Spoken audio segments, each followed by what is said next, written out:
happens. If you have not followed his Triple H horse racing podcast, you're missing out. It's one of the best podcasts in the country.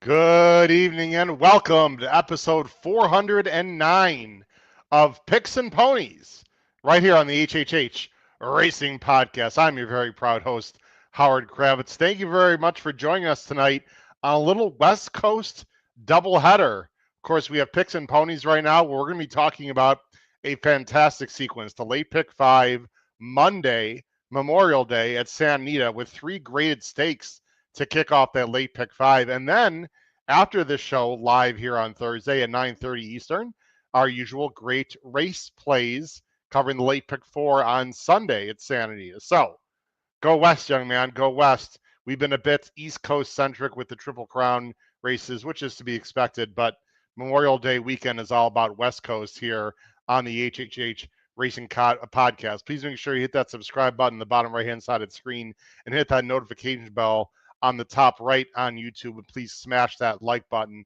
below the video player. That will send like-minded horse players to the HHH Racing Podcast. We'd greatly appreciate it. I'm going to go through a few other promotions a little bit later in the show because we've got some wonderful co-hosts and guests right now waiting in the background. We got a lot of races to talk about. So first, let me bring on my wonderful co-host for this evening from the East Coast of Maryland, Mr. Pete Visco. Pete, how you doing this evening? I'm fantastic. How's it going? Doing wonderful. Looks like Paul's not quite in the background yet, so I'm sure he'll be on very shortly. But we do have someone else waiting in the background right now. Let's go ahead and bring on our special guest. He's been on with us before, does a great job on the West Coast, and now currently working for the Daily Racing Forum. He is our special handicapping guest tonight. He is Gino Buccola. What's up, Gino? Uh-oh, he's on mute. Oh, it started with... It's almost like I've never done one of these before, right? Pete, you were replacing Paul, and that's Paul's job usually, is to be on mute. I remember my first beer, right? Now we can get the ball rolling. Very happy to be joining you guys. And Howard, as you were pointing out, it's a really good sequence. You get a little bit of the quality and you get a little bit of the quantity, right? You got Skippy Longstocking, who's a horse that we know. And then I think the other races are much better from a betting standpoint, a little bit more wide open in those races. So very excited to be joining Howard, Pete, and we got Paul joining the party here. Yes, Paul's not here. Paul Halloran, how you doing from the Saratoga Special and the Commonwealth of Massachusetts? How you doing, young man? Very good. Hello again, Gino. How are you, sir? Doing great. Happy to be with you guys. Once again, the Italians are showing out big time on the show tonight. So you are guaranteed to get some winners this evening for sure. Gino, before we get into the late pick 5 on Monday, Memorial Day, which is a fantastic sequence, I've got to ask you, last night we had a really good show with Vic Stauffer where we covered the Preakness incident and basically just talked about who is at fault. I know you probably want to talk about this for 25 minutes. We don't have the time tonight, but I am curious to hear your opinion. I'm sure other people are as well. And by the way, Pete and Paul, you may not know this, but we got permission from Santa Anita tonight. This show and Great Race Plays are both right now on the Santa Anita X channel and the Santa Anita YouTube channel. So thank you to Santa Anita and welcome all of our wonderful West Coast Santa Anita folks. viewers. I'm sure they're in the car right now, Gino, probably fighting some rush hour traffic. Traffic. They can just put their phone on YouTube or whatever and listen to us live. Gino, very simple question. If you could just take literally 1 minute to answer it for tonight. Who was more at fault for the incident in the Preakness, Mr. Rispoli or Mr. Pratt, in your opinion? Yeah, I think it was a little more Rispoli. But I will say, honestly, I'm not in one of the camps that's very adamantly one guy was wrong, the other was wrong. I kind of miss some of the race riding that we used to have, but I understand nowadays it's a lot different because safety has to come into play, right? There was a split second for a moment when I was there on Saturday where I was like, oh no, this horse is going down. And I got that thought in my head for a second, and everybody in the room that was watching the Preakness went silent for about the next 5 seconds. And then once he got back into stride, everybody starts screaming and yelling. And it was like, oh my gosh, that moment was scary. Was very, very scary. But for me, I didn't think Pratt necessarily was doing a whole lot wrong. I think both guys were trying to get their spots. They're like competitive riders. They're really good riders. They have a little rivalry because they're on top horses, I think, all over the place against each other. So yeah, I wish I had more of like a one adamant, strong opinion. This horse, he should have been taken down, or this was absolutely Pratt's fault on goal oriented. I just wasn't in one of those camps either way. What I'm glad we got a good race. We got a finish that people were showing that stretch run all over the place, and that nothing did happen. Nobody ended up going down. Now, I know that Steve Asmussen didn't seem too happy because he thinks that his horse might be impacted moving forward. But me personally, I wasn't too upset with anyone in particular. Pete and Paul, literally one word. I'm gonna put you on the spot. Just one word. Who was more at fault, Pratt or Rispoli? We'll go with Pete first. Neither, but Pratt, I would say. Okay, leaning Pratt. Paul, what's your feeling there? Rispoli. And my opinion is actually a little bit stronger than Gino's. Like, I'm not really on the fence on this one. I think Rispoli just put himself in an awful situation there. So we had Vic Stoffer on. For those of you who didn't watch our show last night, please check it out, because Vic is also a steward along with one of the best racetrack announcers in the history of the game. He actually thought Pratt was initiated the problem or the issue. So anyway, it's an interesting conversation. But like was Gino that said, like the blue dress, gold dress a couple years ago? What's like, you show it to someone and everybody right. sees something a little bit different. Exactly. And most importantly, everyone came back relatively healthy.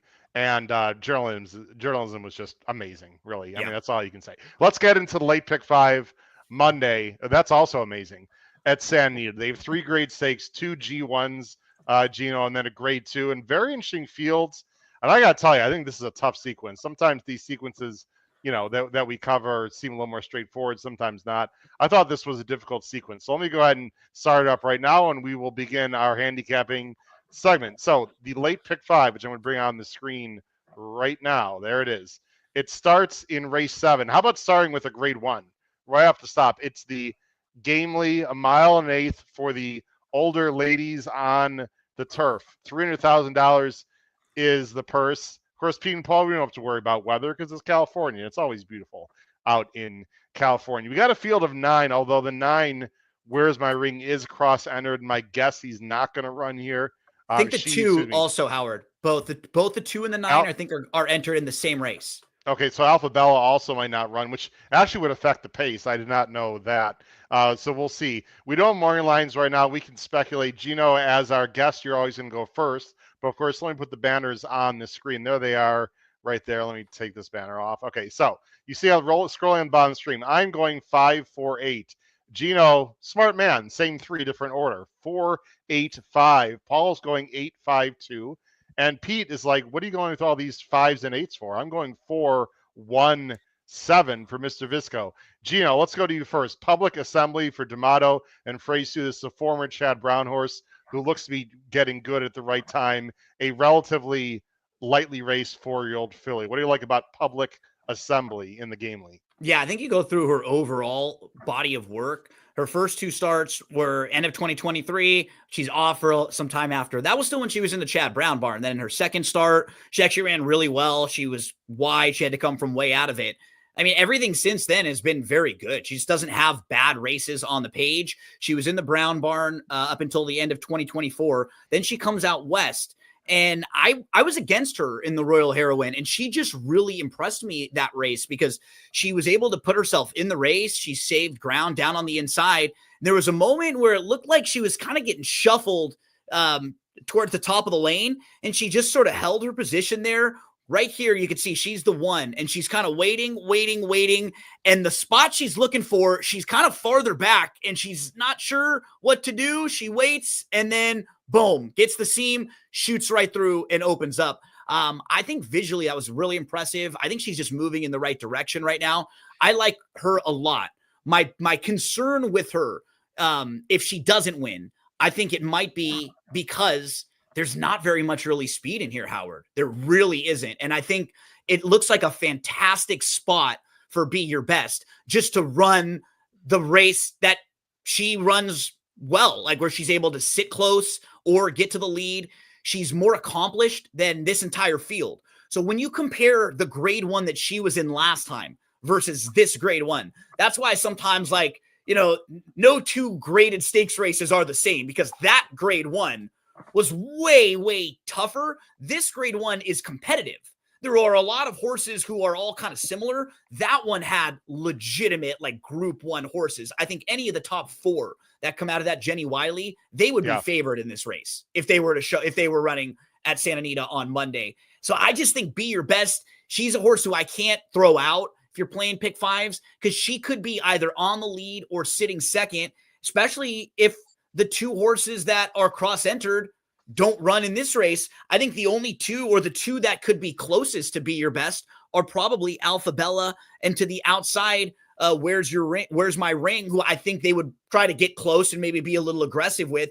If either of them are out or both of them are out, it really gives, Be Your Best even more of a favorable trip. And she's certainly the classier horse that can get the trip that she wants. So a lot of 4-8s for me. Like, they are my top tier that I'm going to be using in every pick five. And then on a couple tickets, I'll throw in horses like the 5, who, I think is super logical coming out of that same race. Brendan Walsh has been awesome. The last 4 years, he's had a horse come out and run: 2021, 2022, 2023, 2024. I think he's finished first, second, third, and fourth with the horses that he sent out to run in this gamely over the last 4 years. So he trains the 6. He seems to have a good feel for horses in this race. And I will honestly say, not one horse in this race would really shock me. Like, any of the horses winning, I would say, oh, you know what? They probably got the trip that they needed. There's nobody in here who's, like, hopeless. And that's what makes it a really good betting race.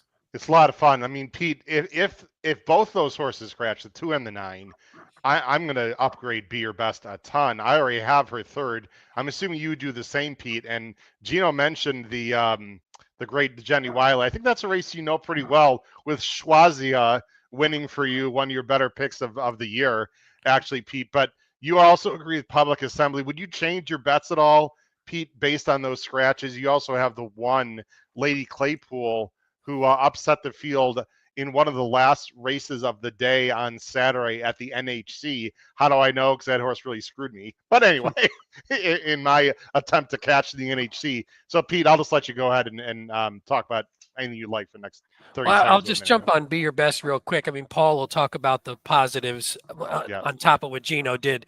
But there was a couple negatives for Be Your Best, and I figure Be Your Best is going to take some money. So I was looking for, hey, is there any? I'm with Gino. I thought you can make a logical case for almost every horse in this race. So I thought it was a pretty tough puzzle to put together. But a couple things. Safi, he's 0 for 33 in graded stakes on turf outside of Florida and New York. Jeez. So to me, I was like, that's a little shaky. And you see Be Your Best, 0 for 4 at Santa Anita, 0 for 4 at the distance. I mean, I'm looking at those going in a race that I think is pretty even. Now I agree, though, if she has the pace advantage, sometimes that wins out over other stuff. But if I'm looking at it going, sometimes Safi's horses just don't run well when they go to these other places. And if I can get a horse that's a little bit of a better price, so I'm going to go with, I'm with Gino on Public Assembly, so I don't really need to say anything else. I just think that's an up and coming horse. I think we haven't seen her best yet. And I think if she keeps improving, her best is on par with what we see in this field. And then the 1-2, the one was sort of another one where I like a horse that comes back, and she wasn't that great as a 4-year-old, and she comes back as a 5-year-old, and the 3 races since, she's just been much better. And you see she gets the grade 3 win that you were talking about last time out. Baltus, he's 0 for 17 at the meet, so he's a little cold, but he's 11 for 17 in second and third. So it's not like his horses aren't running well. So it's just a matter of time before he gets a horse that wins. Now, again, she comes from pretty far back generally. She doesn't have much early speed at all. So if this race is pace compromised, she could have a little trouble. But I just think she's another one just trending in the right direction. And I could see her maybe being a price if so. I mean, I don't even know. I think the money will be pretty spread out in this race, but I think she's one that probably will be a little higher than some.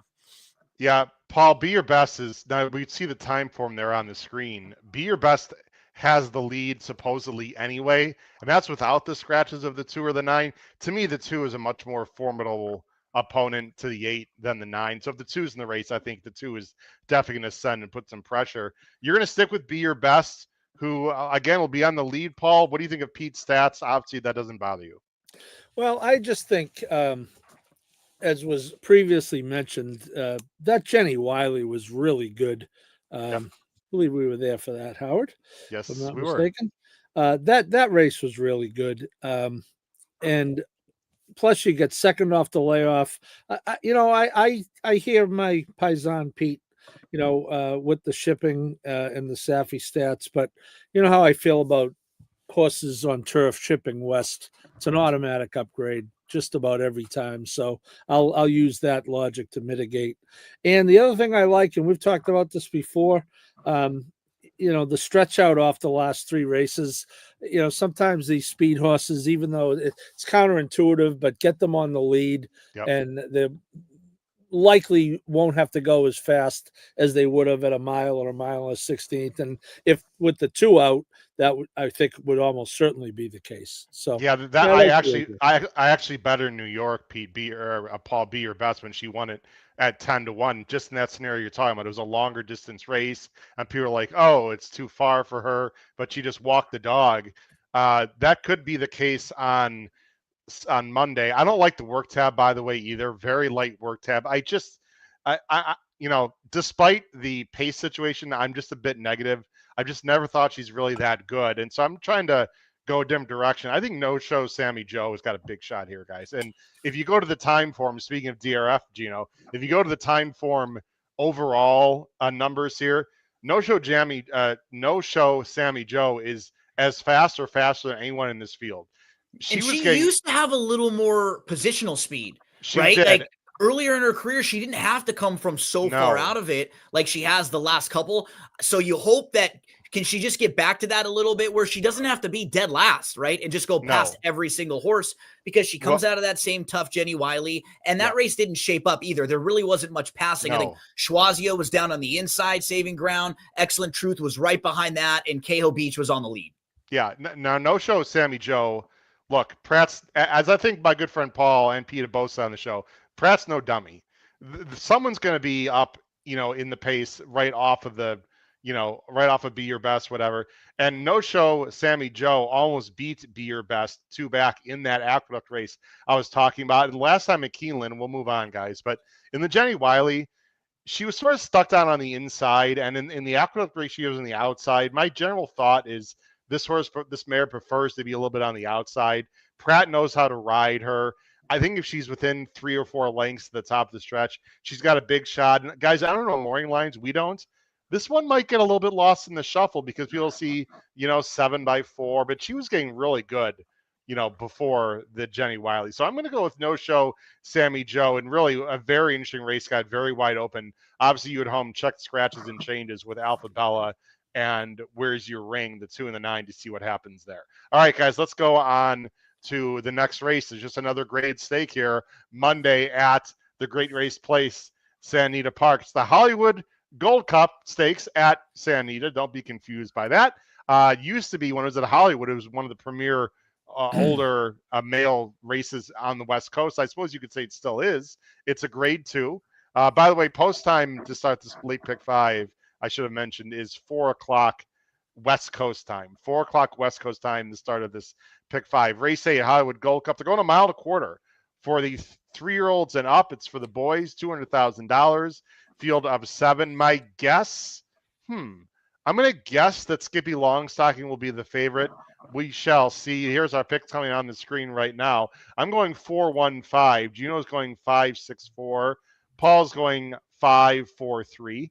And Pete is going with me, 4-5-3. So a lot of 4s and 5s. We'll go Gino and then Paul to back up Gino, and then my good friend Pete, and then I will close out in that order. Gino, you're going to go with the Wiley veteran, Skippy Longstocking. What a career he's had. And I got to say one thing off the start. I've never thought this horse was like overly talented. I think Safi Joseph has done an unbelievable job spotting this horse. The key, because right? He's won over 2? Is it 2 or 3? I agree right now. 3.5 million. It's absolutely incredible for a horse that I don't want to be disrespectful, I would say is solid. I mean, but not 3 million solid. It's just amazing, Gino. Completely agree with your sentiments there. And what's funny is I was like, he feels like when he's favored, he does pretty well. And when you dive into it, there have been 8 times in his career when he was favored, and he's won 6 of them. And one of the other ones, he ran second. The other time he ran 5th. So just like you were saying, Safi spots him really well, puts him in these races. He has him travel all over. And when he's in spots where he's supposed to win, he generally does. He generally beats up on the inferior competition. It's when he steps up and faces tougher in the Pegasus, in the Breeders' Cup Dirt Mile, races like that. Even the Oaklawn Handicap last time out, pretty tough field when you have First Mission and Banishing's in really nice form. But, I mean, overall, when you look at his resume and you compare it to the rest of the field, he's an 8-time graded stakes winner. The rest of the field has 3 combined, and 2 of them are on the grass from Paxawallop. So the rest of the field combined has 1 graded stakes win. He has 8. Now, Gino, are we talking odds on here? Are we talking 8 to 5? Yeah, I think he's like closer to even money, I would say. Really? Wow. And I hope so. Yeah, because the counter would be, like we said, I think he's the deserving favorite. I think he's the most accomplished horse. He has the best resume, but he's not someone that scares the heck out of you, right? I mean, he's not someone who terrifies you, and he's not necessarily even been a 1.25 mile horse. No, I should say about Irad's riding, he's also riding Be Your Best. So although Pete's stats are always excellent and well intended and could very well be true, you know, this looks like a spot Pete and Paul and Gino that Safi's been thinking about for a while. He said he was able to get Irad out on the West Coast, etc. Just wanted to mention that. So Paul, you agree with Skippy Longstocking? Will he have the lead? Can he rate going 1.25 miles? There are some questions to answer here, Paul, right? I guess I would say they're inquiries more than questions. Okay. This is a bad field. I think my friend Gino is doing it the polite way and just giving the stats. I mean, you know, you talked about this was a really, really prominent race, and you know, look at you. Yeah. You can only bet who shows up, but you know, the 4 you'll talk about, the 4 you can bet on the come a little bit. But I just think that, as Gino said, if you're just looking at the spot, and this is the 2024 Charlestown Classic winner we're talking about here. I want you to have the proper reverence for that. Around 23 turns to go 1 1/8 at Charlestown. So I just look at it. I certainly understand the desire to poke holes and not take a short price. I get it. I just thought this was an extreme. This is not a grade 2 field other than Skippy, and you know, if your 4 turns out to be something. Sure, they've got the 1 and the 3. I think distance is in question for the 4. Even though even though he won impressively at 1 1/16, is pedigree wise, I think the distance could be a problem. Go ahead. Okay, 1, 3, and 5 all supposed to be up close. Not a fast paced projected. Pete, you are going with the fresh face, and I guess actually in a weird way, Pete, what Gino and Paul said sort of backs up how we feel. Like Skippy's the rest of the field is meh. Let's go with the fresh face. Maybe this is the moto horse. I got a feeling this horse can take a lot of money, Pete. I think he's going to be like 5-1 morning line and go off at like 5-2 or something. That's the vibe I get. Extensive is the fresh face, getting really good. He was a spot play for us on our picks on our tip sheet. Power picks, yeah. Our power pick tip sheet. Wow, long week. On our power picks tip sheet, when he ran on April 6th. I think that fig is legitimate. I like this horse a lot. Can the trainer win races going long on the dirt, though? I'm not sure.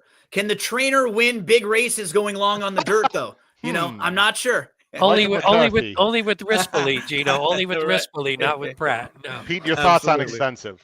I'm with you. So he looked like a horse. When you first look at it, you go, oh, this is a horse that, you know, is on the up and up, and maybe there's a lot more talent here, and maybe he can be just as good as Skippy or better, because we haven't seen him really scratch the surface yet. But I agree with Paul. I was concerned about I was mostly concerned about the breeding and thought, man, this stretch to 1.25 miles might be tough.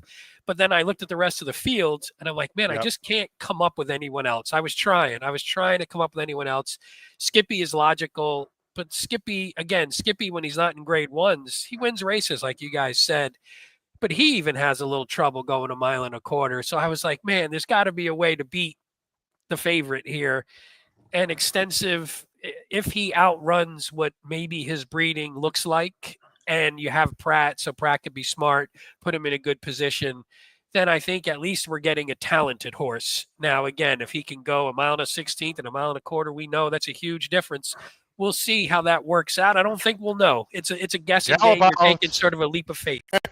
Attention, gallop out. Attention.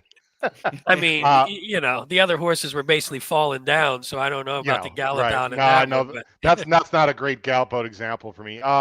Let's talk about the breeding for a second on Extensive. By the way, got a 99 buyer in that race. Did get a very good trip. Buyer. This is City of Light out of a Dahar mare. Clothes fall off, and Dahar wanted to go long. Clothes fall off is actually more of a sprinter.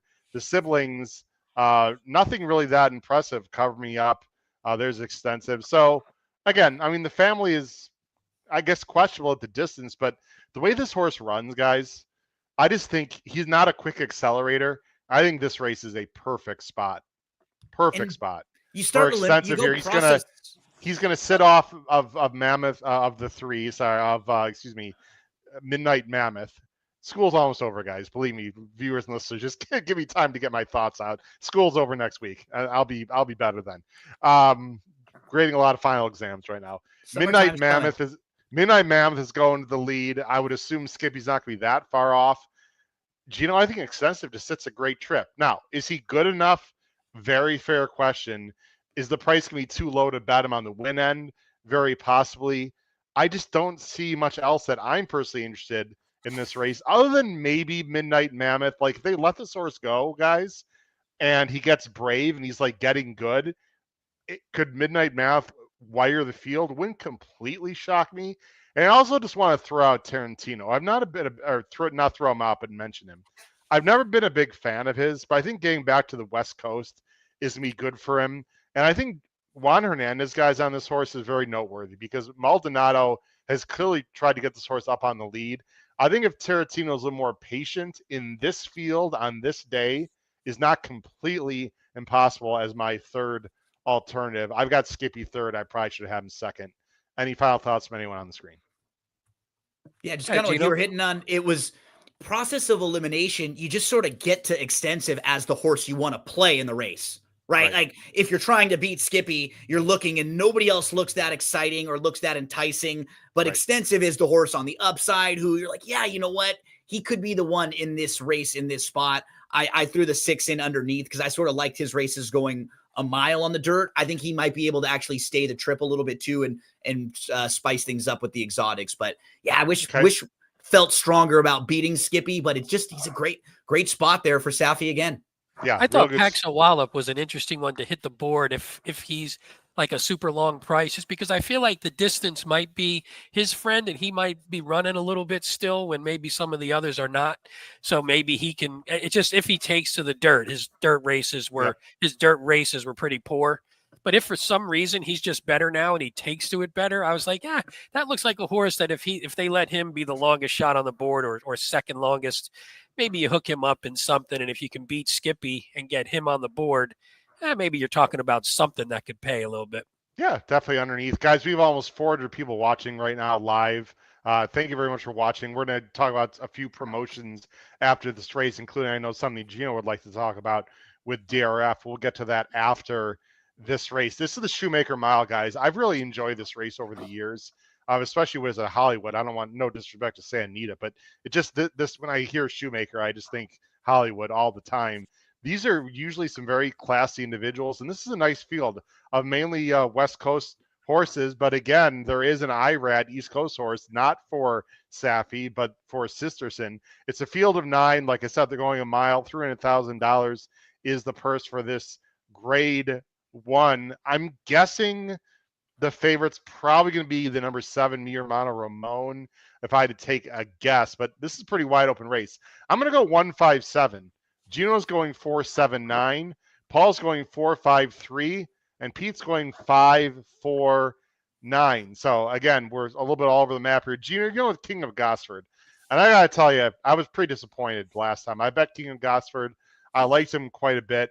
I thought it was really well meant.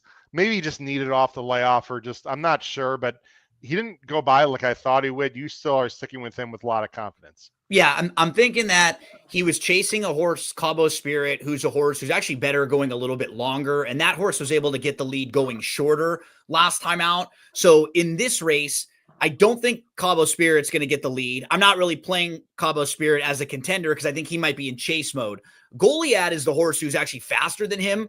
I'd love to see King of Gosford sit third or fourth in here. I just think he can sit a really nice trip. I think this was the race they were pointing for all along. They had this one circled, and they were using the American as a prep to get to this. I think he'll just be sharper, and I'd love to see him sit that trip. Second start as a 4-year-old now. And when you look at Formidable Man, who has kind of defeated him previously, I like the fact that King of Gosford now has the more recent race and maybe has the ability to be a little bit more fit right now than some of the other rivals, like a Formidable Man, who will probably come into this race with almost 3 months since his last start. And I respect him quite a bit, but it's a good race because, like you said, there's a lot of horses that are evenly matched.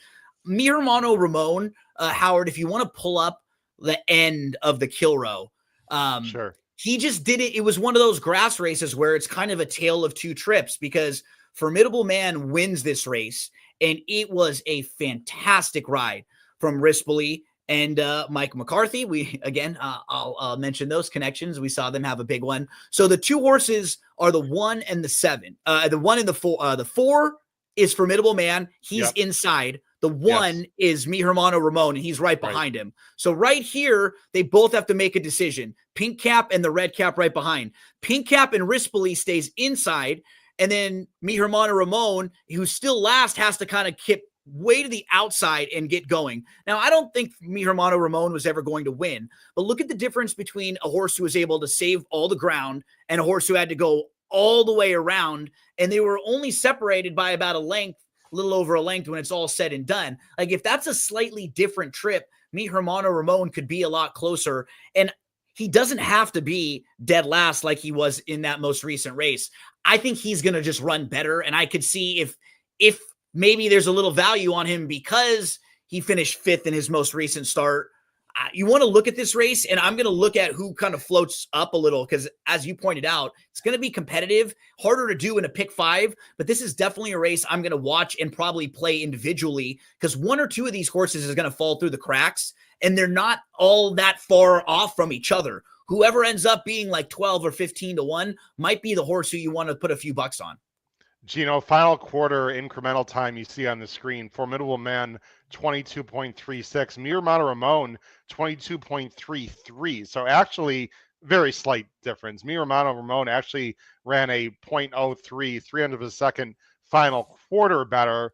Not to get into the weeds, I think the final 8th and 16th would probably be Formidable Man. But needless to say, it just brings up your point of how, saving ground can make a big difference. Paul, you're going to agree. I have a question about Formidable Man, first for Paul, and then, Gino, you can chime in since you're out there. Maybe you have more information because I've got to do some reading and I've got to find out. Where has Formidable Man been? I mean, he wasn't scratched. I don't like this gap. He, reached March 2nd, and then I think there was a gap. Well, not a gap in the work, but didn't hit the track for about 6 weeks. Since then, he's been working fine. I just found that, I don't know, a little off-putting, I guess, Paul. Well, I think 6 works is certainly, I'm fine with that. Where has he been? I don't know, but, they may not want it to ship east. Obviously there was some good turf races on the Derby card and this past weekend, but I agree with Gino as far as King of Gosford. Cabo Spirit was just got to the lead, maybe unexpectedly, as Gino said. They didn't kill it with the fractions, and a horse shortening up on the lead, a pretty easy lead. I bet King of Gosford too, so I share your frustration, Uncle. But I think I just think it's a different scenario this time, and this is a horse for course. He's a horse for distance, which I think a mile on turf is one of those distances that is you pay the most attention to horses who do well or don't do well. So I think he's a good spot, and I will have Mi Hermano Ramon as a B just because of what Gino pointed out, taking the wide side. It looks, watching that replay and then watching the Preakness, it looks like Rispoli took his Calvin Burrell cereal. Yeah, he definitely likes to save ground. Pete, you're going with Formidable Man. I've got him second. I know I tried to throw a little poo-poo on him, but I actually like him quite a bit here. Despite the little, maybe got a little bit of break. I watched the work guys on May 10th. I know it's a turf horse working on dirt. Let me tell you something. This horse was really good on May 10th. He was reaching out. He looked really good to me, and I do watch a lot of works, especially for a turf horse that's working on dirt. I think this horse is ready for a big effort again here, and I almost picked him on top, Pete. Yeah, I hate to be repetitive, but he just looks like a horse that's just getting better. He comes back. So he finished 2024 pretty strong, came back in the Pegasus, and uncharacteristically, I mean, he's been on the lead before, but that was a pretty tough field, and he's on the lead or he's dueling on the lead in a hot pace, which I just don't think is his game. And it was going 1 1/8. I think that was just a little bit too much. So I almost look at that as a toss. I hate to just toss races, but I look at that one. I could say, I could just forgive that one. Comes back in the kill row, and I thought it was just really good. We saw the replay.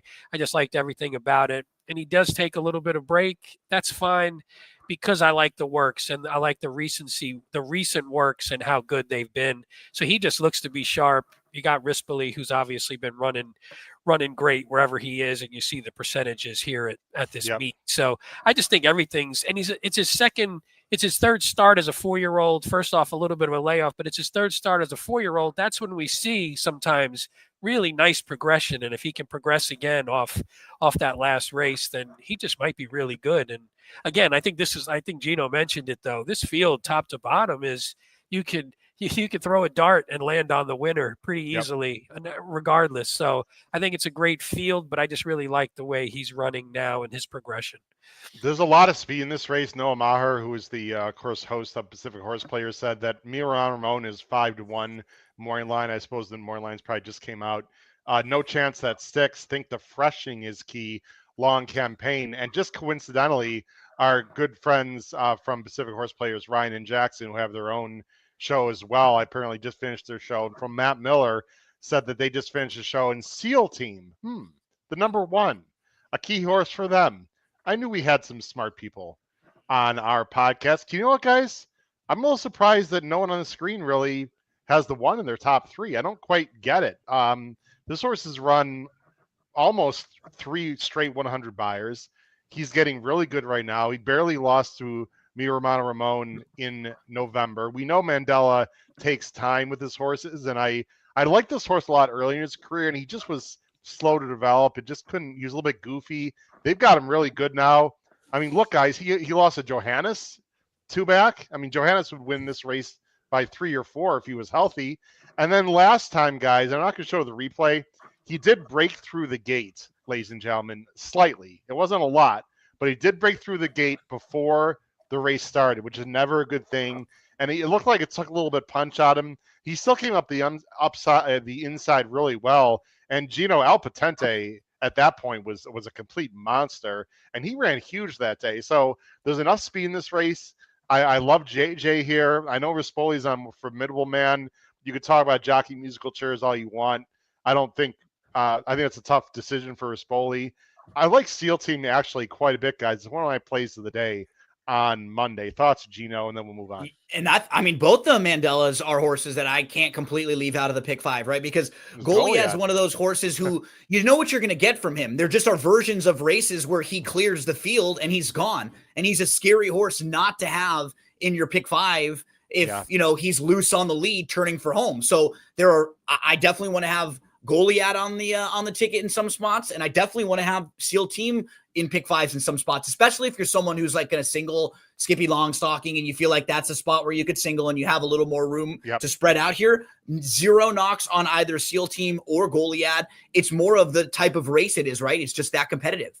My thing real quick with SEAL team, Howard, was his 3 wins were at 1 1/8 miles. I was just concerned maybe he just doesn't run his best race at a mile. So he's good. He could still run well, but maybe he's just not at his best. Maybe he's one of those horses who just likes a little more distance. And that was in a race again where you're nitpicking to try and distinguish between really like horses. Because they're so evenly matched, right? The little nitpicks matter in a race like this. Yeah, little thing just gets me to swing one way or the other, basically. I also want to mention Pratt is pretty clearly choosing King of Gosford over Goliad. That's a feather in King of Gosford's cap. Mike Smith is riding Goliad. Before I move on, guys, please make sure a few quick things, and we'll talk about the last 2 races relatively quickly that are main races, although they are not easy either. We've got a great tip sheet. Look below the video player. I will say my Preakness was a semi-disaster all the way around. When 4 to 5 shots or 50 to 1 shots win, that'll be no bueno for Mr. Kravitz. So, plus the turf was weird. Anyway, didn't have a good Preakness weekend. Hopefully you at home had a much better one. All capped off, of course, with my wonderful Clever Again pick. Oops. Look, you take stands, people. That's what you do. But our Power Picks tip sheet in general for 4.5 years has been fantastic. Look below the video player for information on our Power Picks tip sheet. We've got a great website, also hhhracingpodcast.com. And then finally, Mr. Bacola, what do we got going on Memorial Day with DRF? Tell us what we see on the screen here, sir. Yeah, we got a Memorial Day sale all the way through Monday night. What's cool about this sale is you can stack up on, if you're someone who likes to use the Clocker reports, or maybe you just purchase the plans for a large amount of past performances. Take advantage. Think about the meets coming up. Del Mar, Saratoga. I need a lot of help when it comes to the 2-year-olds for the Clocker reports. So if you're going to purchase those, just purchase a big plan right now. You can save 15%. Use that coupon code MEMD25 all the way through Monday. So shop.drf.com is the place to go. Thanks to our friends at DRF who've supported us last few months. Really appreciate that. Gino, you and I have talked off air, my friend, and see what's going to happen after the summer here, or after the early part of the summer with us in DRF. So won't put you on the spot publicly, of course. You and I will talk off screen. We do appreciate the support from DRF. They've got great products along with Formulator and many other things. All right, guys, let's get on to the last 2 races. So that takes care of the stake races, but these last 2 races, boy, this is tricky. So let's get to it. Penultimate leg is race 10 on Monday. 5.5 furlongs on the dirt. This is for older, 3-year-old, 4 and 5-year-old mares. They are Calbreds, field of 10. I don't even want to take a guess as to who the morning line favorite's going to be. It's a very, very tricky and confusing race. Let me put the banner on the screen here. Just 1 second. There we go. I'm going 9-10-5. Gino's going 10-4-1. Paul 4-1-9, and Pete's also 4, but he's going with the 10 and the 1. Gino, I actually have a strong opinion in this race, not about a particular horse, but about the race in general. I will not spout it out right now. I'll let you guys talk first. You're going with the first-time starter, Gino, number 10, Waiting for My Cue, a very underrated first-time out trainer in Blaine Wright and Ricky Gonzalez. Yeah, I think it's just a barn that is really underrated probably nowadays because they were a really good Northern California barn. So Southern California folks that play may not know the name quite as much, Blaine Wright, but this barn has done really well over the last year. They've won with 5 of their last 29 first-time starters. That's 17% with a $2.08 ROI. So positive there, checks the boxes. We know that this is a barn that can get them ready to fire first time out of the box. And as Howard pulls up here with the DRF formulator, you can put the database to however you'd like it. You can see here our database has the last 5 years there for a 17%. And when you go to a 1 year, he's at 17% too. So that's what's crazy. It's the same exact. You know what you're going to get right between that 15 to 20. And so the barn's capable. When I'm looking at first-time starters, there's just a few things I want to know. Do we have any type of works for this horse? You can check them out on first.tv. So that's a positive. But the dam won the first 2 starts of her career, which shows me that there's some precocity there. And then we see that she produced 8 foals to race, and all of them are winners. Nobody that's real monsters or anything, but so far of the horses that have come back to race, 8 of them have won, all 8. So there's just a lot of winning going on here. And horses, she was precocious. Horses have run pretty well early on. I know the barn checks the boxes. I thought this horse in particular looked solid in the morning. So all the things I'm looking for a first-time starter, this horse, I like a lot of positives. The 4 I thought is the horse to beat. It's a really sick beat if you played this horse last time out. Sat close, made a move up the challenge, and just got nailed late. It was brutal. The 1 was the horse who I put in the 3rd spot, Sella Hall. I actually liked the April 30th work that was on First TV. And like a small little thing, she was working inside of others. And I like the fact that she's down on the inside. She's just been used to working inside of other horses. So those will be a few in what's a really, really tricky race here, though. I think you can make a case for a lot of these firsters and just a lot of horses in here in general. Yeah, I took a lot of time on this race, and I did my homework because I care about our viewers and listeners, and I care about my own dollar as well. So, but like I said, I'm going to save my comments for the end. Pete and Paul, you're both going with the aforementioned number 4 that you mentioned, approval rating. I'll go ahead and show the end of the last race. She did absolutely nothing wrong other than just didn't get the job done, Paul. It's pretty much that simple. Well, she got picked up, Howard, by a horse coming off a 1,000-yard race at Los Al, and those horses. Those horses can be tough, Howard. I'm just for people at full discrepancy, Gino. I'll tell you, Pete and Paul give me crap because I actually like those 1,000-yard Los Al horses. I played the carryover pick 6 last weekend. I missed 1 race. I used 5 horses, and I did. And that was the one that got you. I didn't use the 7 in that race, and I even singled the 1 on the end, Gino, on that Sunday night at 6-1, and I missed out on 5K because I didn't use the damn Los Al 1,000. And you normally don't mind using those horses. And I usually love those horses anyway. No one cares Paul, about I think I might stories. have one on our next show. I can't remember if I put the horse in, but I was like, oh no, I think I'm liking one of these later. I feel bad that I brought that up, but that's okay. Paul, here's the 9 taking lead, just couldn't hold on. Yeah, and after watching that, I was kind of looking for ways to not put this horse on top, but I looked at both the 9 and 10. I think Gino has the right idea. I took a long look at the first-time starters. My issue with the 10, Gino, is, as you point out, all the Sibs won. None of them won on debut, though. The Dam won on debut, but none of the Sibs did. They were all 5 for 9 in second. So 5 of the 9 finished second. Yeah, they run. They certainly run. But I thought the 5 had no excuse in that race last time, the same race we were looking at. Who knows? I mean, this ideally, if you were playing, this wouldn't be the worst all race, but because you get 10 horses, it gets expensive. But I just think the 4 is, on paper at least, is the best option for me. Pete, just based on time and what they've talked about, I'm gonna go ahead and talk about a few things if you don't mind. No, please go ahead. Pete's going 4-10-1. A few quick things, ladies and gentlemen, that people should know about this race. First of all, in my opinion, this is not fact. That May 2nd race that we just showed, awful. I don't like that race at all. I don't like the time. I don't like the visual. I don't like it at all. Can one of those horses like the 4 horse that Gino has in second and Pete and Paul win? Absolutely. Of course they can. I think if the 9 or 10 can run at all, they're going to win this race. Let me give everyone a little information more than Gino had as well. First of all, the 1 who Gino mentioned, I don't like, for the simple fact I watched a bunch of workouts in Sella Hall. She's been working on synthetic, and she looks very turfy to me. She's got high knee action.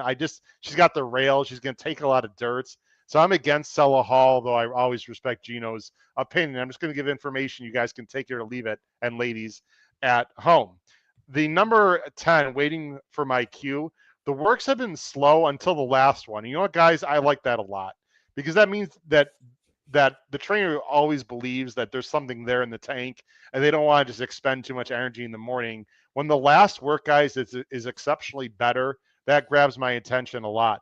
The May 3rd work, which I know is only 102, she broke very well and was sort of waiting for her workmate to sort of catch up to her to then allow to go on with it. Just want to mention that it's on First Racing. You can make your own determination. The number 9, guys, who's my top pick? Calm Down Kimmy. I'm like, who's Sheldon?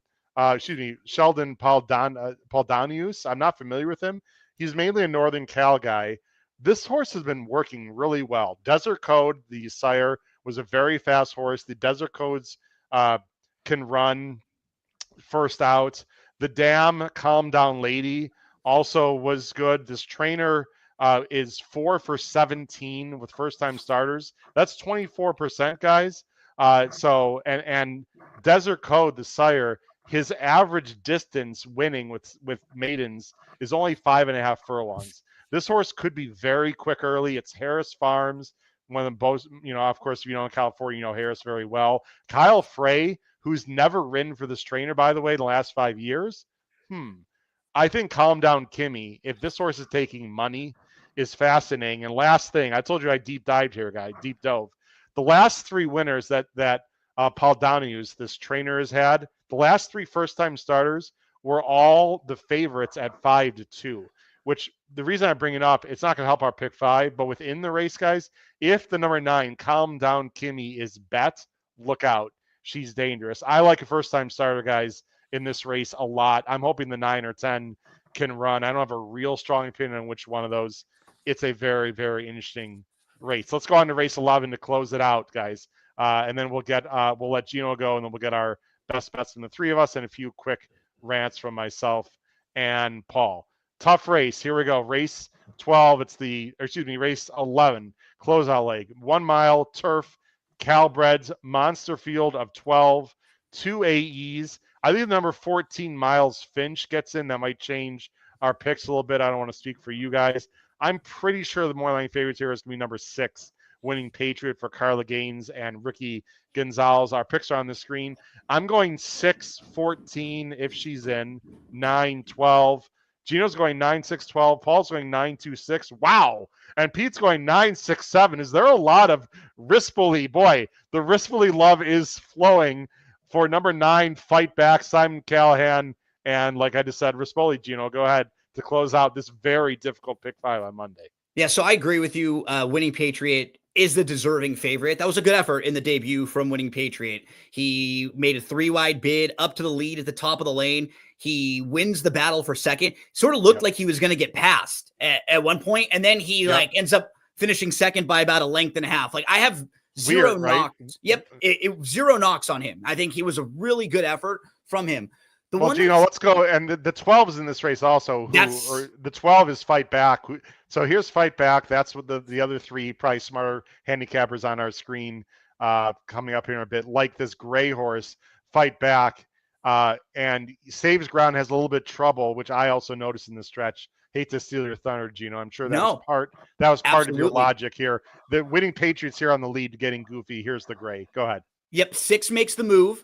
And then the 12 is the horse who's behind him, the gray, trying to find room, tries to go in between, then shift around again, gets stopped. I think 3 different times this horse got stopped. Then he's going to pick him up and move to the outside. And he doesn't end up finishing all that far behind Winning Patriot, who we like. So this isn't a knock on Winning Patriot. It's just more of, hey, if Winning Patriot is a very short price in here, and now we're going to get Rispoli jumping aboard, an awesome turf rider who we've seen a few times in this show already pull off really good rides where he was saving ground, and he makes the difference some of the time with horses. So if this horse is just 3 or 4 times the price of the 6 horse, for example, I want to make sure I have Fight Back just in case, because I have a feeling this one, like last time they were in the same race, Winning Patriot was 7-2 and Fight Back was 20-1.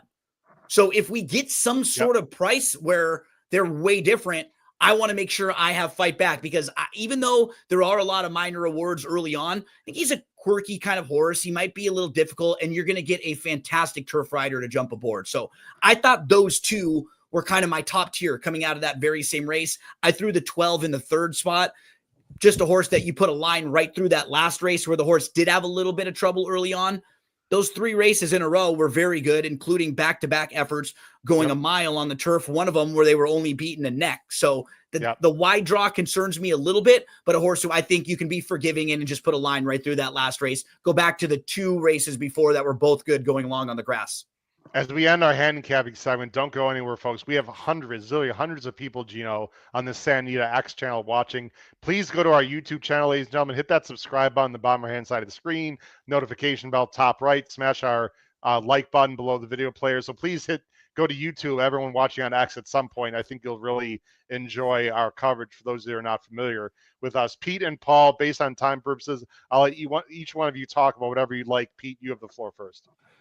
Yeah, I mean, I agree everything on Fight Back. I mean, it stinks when you have a horse that doesn't seem to have a nose for hitting the top two and just doesn't do enough, but maybe he was coming in the right direction, and that last race was just circumstance, trip, unfortunate.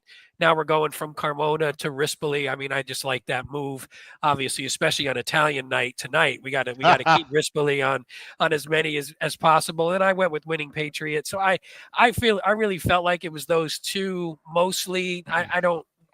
But I mean, again, these aren't horses you love. I think you could make a case for a bunch. So I had the 7 High King, who I just thought was one that maybe just came back a little better this year, and now. You're talking about hadn't run since December 23, comes back April 25, runs, fine, and then comes back and actually runs a pretty good race on the lead. The horse has Lasix now, maybe is just a little bit better. You get this horse on the lead, can get a little brave. Again, I think aside from the 6-9, I think there's a little bit of a drop off. Paul? Winning Patriot, good news, bad news. I agree with from where you showed the replay, it looked to me like early in the stretch, he just wasn't moving fluidly.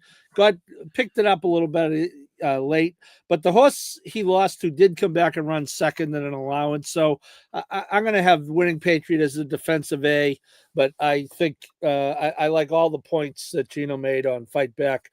He was last early in that race last time, dropped to the rail, and I would agree with Gino. I think he's going to get a more aggressive, better ride. Guys, I have a pretty strong opinion here, too, that this is a tough sequence. You have to take a stand somewhere. I like Winning Patriot a lot for a few reasons. So let me just talk. By the way, Pete and Paul, you might remember we actually handicapped this race on Great Race Plays. We talked about it. We mentioned how weird it is that I think Saez originally was scheduled to ride Winning Patriot that day. Remember that? We were like, oh, that's sort of weird. I thought, guys, it's weird when you watch the replay, right? It looks like he's in like slow motion. Like he lost his interest. Like he didn't know what was like, oh, wait, I'm supposed to still run? I thought he was going to finish like 7th or 8th when you watched switched the replay. off and then switched totally back on. Switched off. Really bizarre. The other main thing, guys, he's well bred too. The other thing, there's not nearly as much early speed in this race as there was in the race that we just watched. I think Winning Patriot gets a great trip. I actually think he was accelerating through the wire. I know he slowed down, but a la journalism, he's not quite journalism. But I think he was regathering through the wire, guys, and actually picking up more ground on your top choice Fight Back than it even looks. And I'll just close out with this, guys. Fight Back is usually a horse I would love because of the trouble. And Gino, you're absolutely right. All you were right. There was trouble in the stretch. This is a 4-year-old 0 for 9 that Barrios has ridden and couldn't get home. Guys, I just don't think he's very damn good. I'm sorry for the connections. I get it. Maybe he'll win. I think the race needs to fall apart for him to win. I don't think it's going to. I just don't think he's a very talented animal, despite the trouble. So we'll see. I could be wrong. Winning Patriot could be a main single on this pick 5. You got to take a stand somewhere. I think he'll be like 8-5. I don't care. If it's not him, you got to go like 7 or 8 deep, right, Pete? Hey, Howard, real quick, go back to Winning Patriot. I want to show you something that just is really weird. Sure. Go back to him for a second. Look at Ohm real quick. Yep. Ohm. Click on Ohm. Yes. Scroll down so Ohm on turf routes. Now go back up to the stat. Oh, you want there. okay. Yeah. So in turf routes, hold on, sorry. Go down a little bit there. Yeah. I get there. Turf routes, Ohm is Crazy, 0 for 8. They're 0 for 18 and much better sprinting. But now go back and go to the dam side. Okay. Real quick. Yeah. Hold on. Pete's making me work here, Gino. No, but definitely producer hat on. Yeah. This was very interesting. So it was fun. So you go back down, do the same thing. Yeah, look at the dam. Look at the turf dam. sprints, 0 for 16, and turf. So the breeding itself just threw me. I was like, okay, if you look at the sire side, you're like, this horse doesn't want to route, and then you look at the that's why the horse was put them together. right? That's why And I don't then know. Yeah, I don't. Maybe the horse is like, look, I can't do either ones. Maybe they need to go quarter horse. And I don't know. Maybe what he they was need just to do. confused Yeah. at the top of the stretch. Like, what do you want me to do here? Yeah, what do you want me to do? Slow down, go faster? I don't know. Gino, That's we're going funny. to show our best bets with you off the screen and rant. We really appreciate you coming on, man. Continue the great work at DRF, and you and I will talk off air. And good luck this weekend, Gino. We love having you on.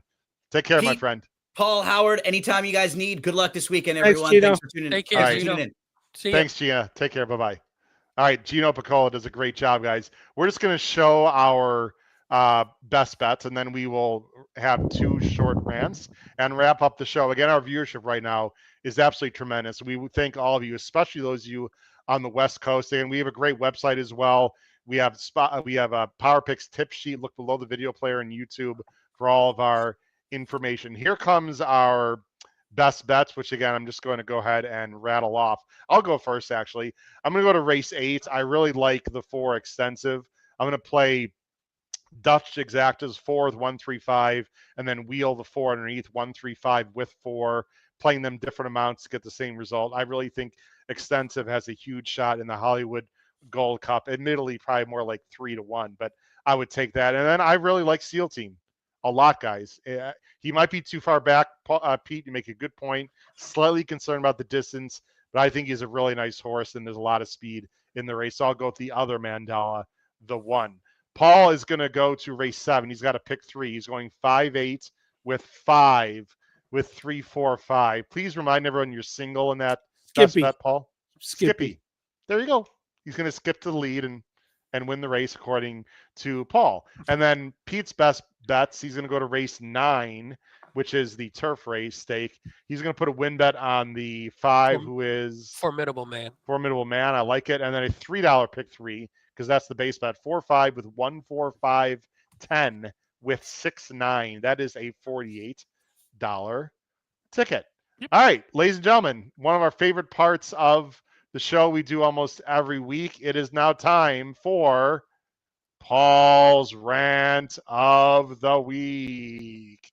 Paul, the floor is yours, sir. Real quick, as I said in a text to you, Howard, I don't want to beat a dead horse, figuratively or literally. And obviously, a great job last night covering the whole riding sequence in the Preakness.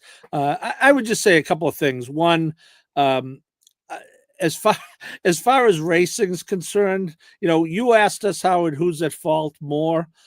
When there's that much contact, I think it's reasonable to assume there is some culpability. Yet here we are a week out, and within a few days after the Derby, we knew that Junior Alvarado was being fined $62,000 for using the feather-ended crop too many times, and we have major contact in a Triple Crown race and crickets. So that to me is typical of racing, inconsistent. But I wanted to talk about Steve Askerson went on with Steve Bick, and he's pissed off. He had Clever again, obviously who was backing up, but took the worst of that. His main rant was against the stewards, kind of touching on what I just said, not doing anything. I just want to say it's refreshing. You can disagree with Steve. You can agree with him. I tend to agree with him a little more than I disagree with him in this case. But isn't it refreshing to have someone be asked a question and not give a vanilla answer and say, well, it's tough to tell, and everyone's trying their best. And, he was pissed off, and he let the world know. So, as a journalist, we certainly like that. So I won't talk about the situation. I think I think Rispoli is very, very lucky that it turned out the way he did. He's riding a superior horse, but I think Steve's candor is refreshing, and if everyone comes out of that clean, good luck. They should all chip in and pay Junior's fine. That's a whole other topic too. I agree with you on all accounts, and it is refreshing to see a trainer speak his mind. And Steve Bick does a great job as always, and that's a great format to do that on as well, yeah. Paul. Before I give my short rant, I do want to promote something, guys. 3 of the last 4 races. Let me make sure I have that right. Yes, on Monday, the part of the $3 all turf pick 3. And I'll tell you what, that is going to be a really good $3 turf pick 3. Let's look and find out more about that bet at the Great Race Place. Play the Santa Anita All Turf Pick 3. The last 3 turf races on the card. $3 minimum. Player-friendly 15% takeout. Every race day at Santa Anita Park.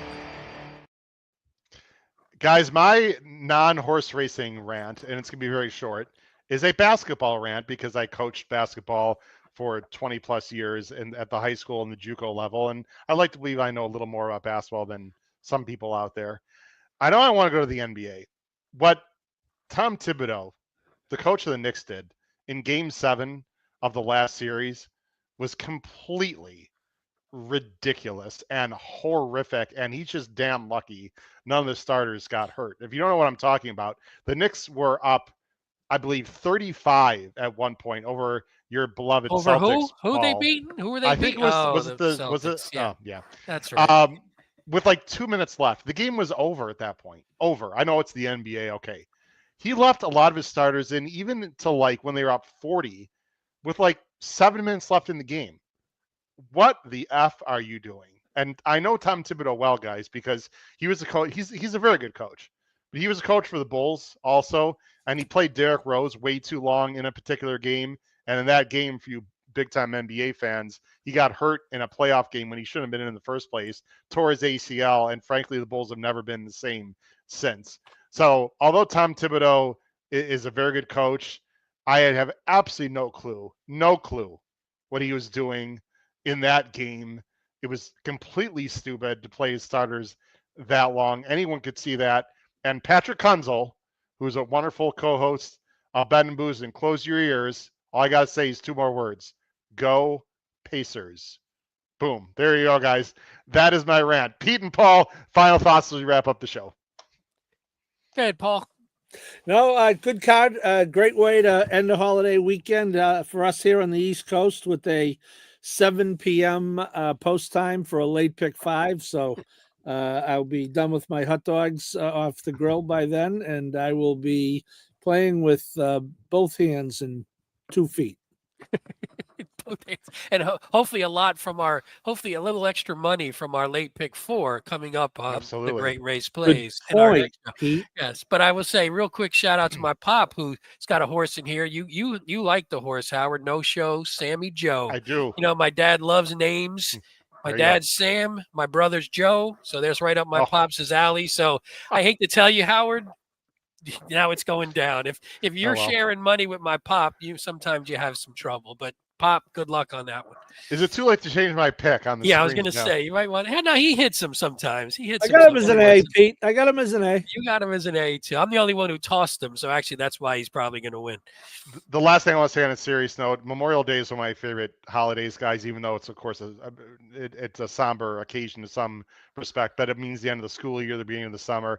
I want to tip my cap to all the servicemen and women out there, especially my nephew, Ethan, who just started his career in the Marines last year. Ladies and gentlemen, they have sacrificed their freedom for ours, and we thank them very much. And anyone that has been watching, listening, or in your family, or that you know that has served in our armed forces, thank you very much for that.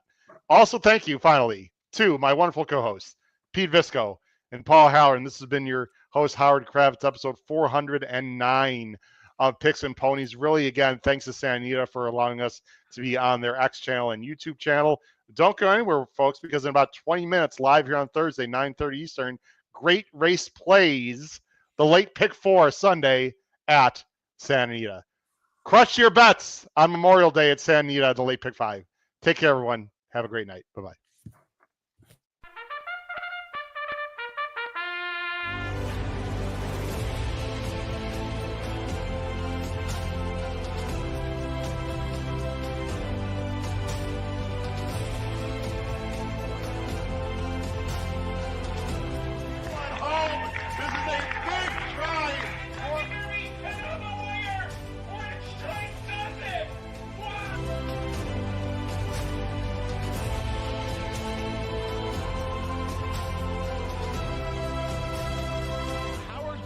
If you have not followed his Triple H horse racing podcast, you're missing out. It's one of the best podcasts in the country.